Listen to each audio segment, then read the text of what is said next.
In this video, I will show how to get a code to get a discount on VidiQ. If you like this video, please like the video and subscribe. Here we go. So here I am on the VidiQ.com website.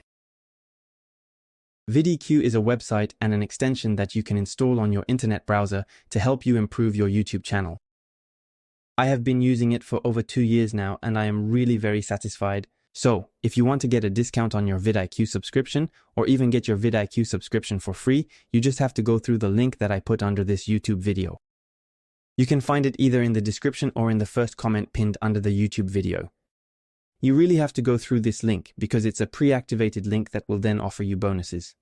If you click on the link, you will be automatically redirected to the VidiQ website.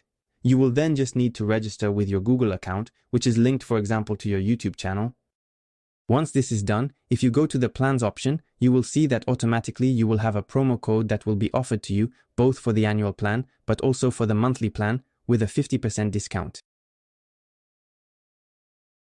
If it doesn't appear, you can also enter the code "Let's Get You Started," which will give you a 35% discount for 3 months. And if you click on the top right on your VidiQ subscriptions, you can see that you will even have a 7-day free trial offered to you where you can use the boost version with all the features of VidiQ for free. So just click on Start My 7-Day Free Trial. So as you can see, this free trial is really free. It will cost you $0 for 7 days. To activate it, simply enter your credit card information, then click on Start Free Trial. And then once that's done, you'll automatically unlock all the VidiQ features that you can use with your YouTube channel. It's Dagumi, ciao!